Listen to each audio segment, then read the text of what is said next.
Fujimori Campos, adelante.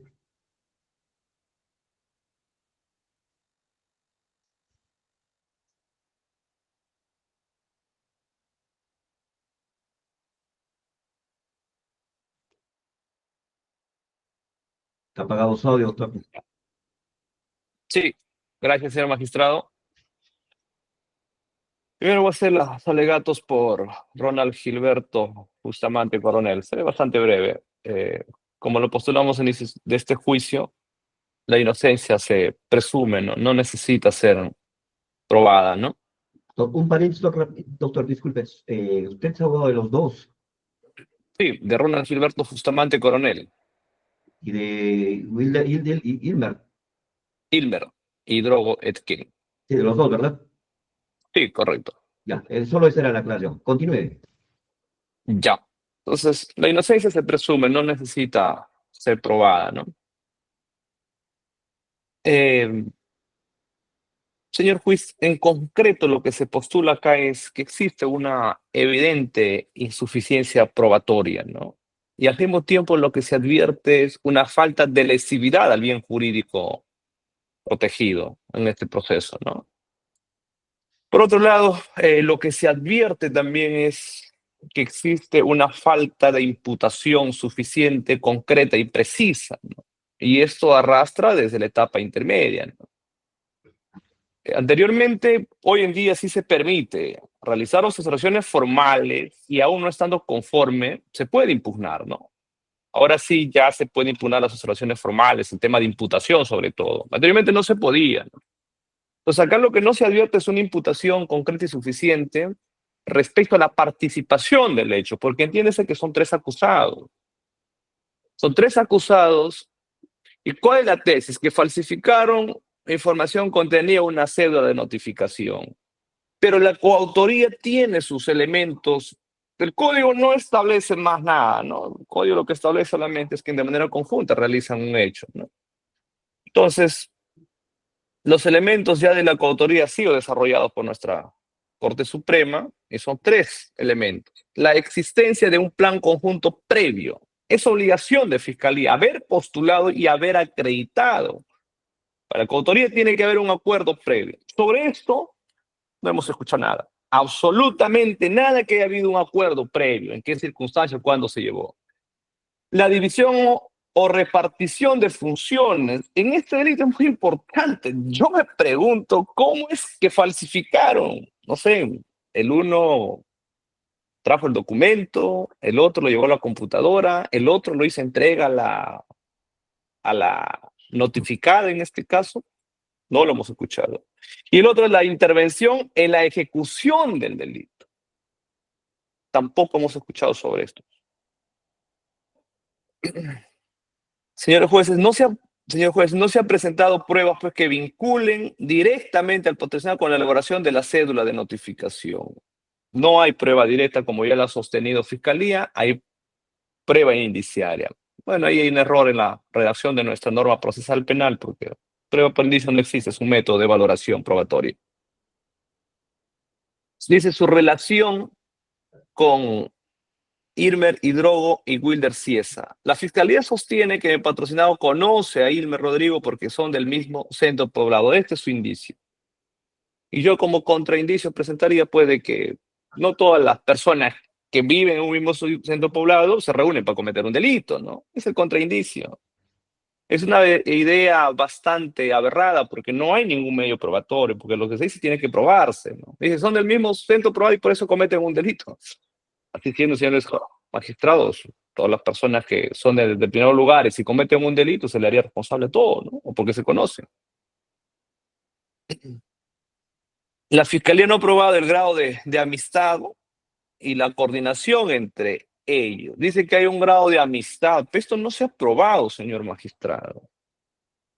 Acá hay un error que se tiene que enmendar. Estamos con la información que viene de la investigación preliminar, pero no, la prueba discurre en juicio oral. Antes son elementos de convicción.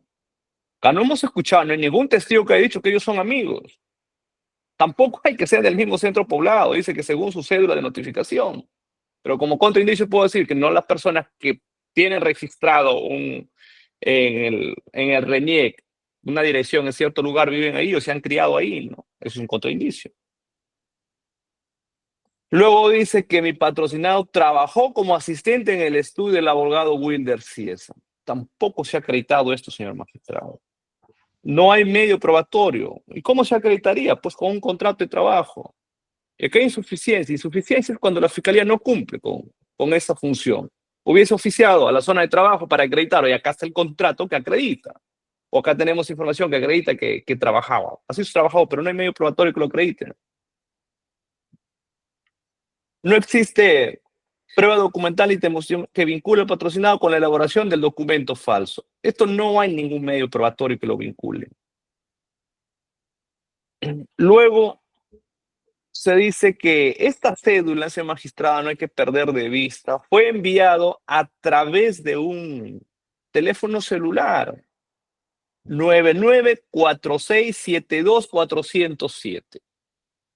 Pero este teléfono celular ni siquiera Fiscalía se ha tomado la molestia de averiguar a quién lo pertenece y de llamar a esa persona a declarar, oye, ¿quién le usó este teléfono? Y ahí sí se tenía un indicio fuerte, ¿no? De que la persona que enviaba el documento puede haber falsificado, ¿no? Eso sí sería un indicio, porque la prueba pues dice hay que construir, el hecho va es la falsificación del documento, pero ¿cómo llegamos a esa conclusión que esta persona lo haya realizado? Pues no lo existe. Esto es muy fundamental, señor magistrado, determinar a quién pertenecía. Y ahí hay insuficiencia probatoria durante el transcurso de la investigación, ni siquiera. Ese teléfono no lo pertenece a ninguno de los dos patrocinados, porque esta información es pública. Si nosotros vemos ahí en los números que registran a la persona, los 4 últimos dígitos aparecen, pero ni siquiera se ha tomado esa molestia de realizarlo, ¿no? ¿Qué más nos ofrece como contraindicio? De que son de los mismos lugares, que han trabajado juntos, no se ha acreditado. Y otro aspecto es, señor magistrado, aquí, es un indicio, sí, que pudo haber realizado la falsificación de ese documento la persona que concurrió a una oportunidad a entregarle una cédula, dice la señora, ¿no? Un documento, pero ni siquiera se ha identificado durante el proceso quién fue esa persona. La testigo tampoco ha señalado, porque ahí sí hay prueba directa, porque el testigo sí dice que una persona había venido, tampoco se ha identificado o la testigo haya sostenido que una de esas personas que fue hayan sido uno de los acusados a quien yo defiendo o el abogado que defiende el otro colega. Tampoco lo existe. Luego, ¿qué se indica? Ahora vayamos con el principio de lesividad. Y este principio de lesividad, pues, otorga contenido material al tipo penal. La sola falsificación de un documento no constituye delito.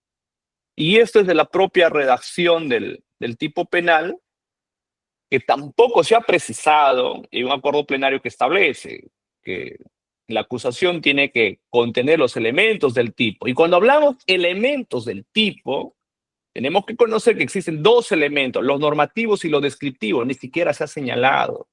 No basta señalar el tipo penal y decirlo. Nosotros tenemos ahora como defensa defender por todo la redacción de este tipo penal que establece. El que hace en todo en parte. Bueno, el documento seguro ha sido hecho en todo, pues, ¿no? Ni siquiera en todo, porque hay un documento que esa cédula sí existía, se han cambiado algunos datos. Un documento falso adultera un verdadero que pueda dar origen a un derecho u obligación. Y la pregunta que, ¿para qué se creó? ¿Para dar origen a un derecho o para dar origen a una obligación? ¿La obligación de qué? ¿Qué es lo que crea? Dice, crearon el documento para que regrese con el enamorado. Pero ella en la declaración ha sido bastante enfática. Yo me acuerdo haberlo contrainterrogado y dijo que no, que le ha buscado el señor para que regrese, no.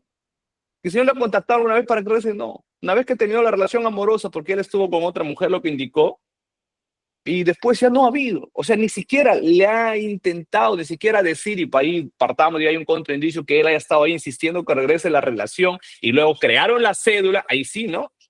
Pero acá no. He sostenido que no, terminó la relación. Porque lo que queremos encontrar, ¿cuál es el motivo aquí? El móvil, como dice, ¿no? Para regresar, pero la propia testigo ha indicado que no. Y luego le hemos preguntado, ¿usted retomó la relación amorosa a partir de esta notificación? Tampoco dijo que no, que él no tenía contacto con esta persona. Entonces, aquí lo que evidenciamos, señor magistrado, es una evidente pues, insuficiencia probatoria, ¿no? Y de manera muy concreta, el documento ha sido falsificado, no discutimos. La pregunta neurálgica es, y eso va a marcar el derrotero de este proceso, ¿quién falsificó el documento? ¿Y qué indicios tenemos para que hayan falsificado el documento? Hay un indicio, sí, de que el abogado a quien le notificaron, porque eso se ha quedado acreditado, pero como contraindicio podemos sostener, ¿por qué no pensar que los otros sujetos procesales de ese proceso falsificaron el documento? Es también un contraindicio válido. También es un contraindicio. Y luego el otro aspecto es quién envió el documento. Ahí sí sería un indicio fuerte, ¿no? La persona del teléfono celular que envió el documento, inferimos que esa persona falsificó el documento. Pero acá no se ha probado ese vínculo de ese teléfono celular del cual se envió la cédula. Si se hubiese probado quién envió esa cédula, creo, señor magistrado, que tuviese más luces para resolver este proceso. Pero no lo existe. Entonces ahí lo que evidenciamos es una evidente insuficiencia probatoria. Siendo así, señor magistrado, ya la norma procesal penal y nuestra Constitución establece que para condenar a una persona se necesita de suficiente actividad probatoria y no puede quedar duda. Ante la duda o la insuficiencia probatoria, lo que corresponde es la absolución. Eso respecto a Ronald. Y respecto al señor Ilmer Hidrogo Edquien, lo único que existe acá, el indicio es que hayan tenido una relación amorosa antes de todos estos hechos. Es el único indicio que le vincularía a él. No hemos escuchado otro indicio. Y el otro aspecto es de que él había sido defendido por el abogado. Esos dos indicios. Pero eso no es suficiente, señor magistrado. Y acá viene la situación, es ¿qué se le atribuye? ¿A cuál de los tres? O sea, ¿a quién se dice que falsificó? ¿O qué parte de esta falsificación realizaron? Tampoco hay imputación suficiente ya para no redundar sobre Ilmer Hidrogo Edquien. Y para no redundar, porque es la misma posición que tenemos, señor magistrado, respecto a Ilmer Hidrogo, no hay otro indicio que le vincule. El el haber mantenido una relación amorosa con alguien, señor magistrado, no es suficiente para ser responsable de un ilícito penal, ¿no? Y más aún, como ya hemos señalado para el otro acusado, lo que acá no se advierte es lesividad al bien jurídico. No se advierte esa lesividad, que el documento está falsificado, sí. La pregunta tampoco hemos escuchado a Fiscalía los argumentos que diga por qué ese documento es público. Porque ese tiene que ser utilizar el documento, porque es el que hace, en todo o en parte, un documento falso o adulterado o uno verdadero que puede dar origen a un derecho o una obligación. La pregunta es acá, ¿para qué? ¿Para dar origen a un derecho o para dar origen a una obligación? ¿Y cuál sería la obligación? Y la obligación, por lo general, tienen fuentes en una norma de carácter extrapenal. Un poco lo hemos escuchado. Yo me pregunto cuál será esa obligación. Y luego, con el propósito de utilizar el documento. Y aquí se incorpora al criterio de la defensa un elemento de tendencia interna trascendente, que va mucho más allá con el dolo, con el propósito de utilizar el documento. Tiene que acreditarse ese propósito de haber utilizado este documento, tampoco se ha acreditado. En ese sentido, señor magistrado, al existir duda respecto a la participación en los hechos, lo que solicitamos es la absolución tanto de la pena así como de la reparación civil. Muchas gracias, con eso he concluido. Muy bien, se ha culminado entonces con los alegatos de cierre.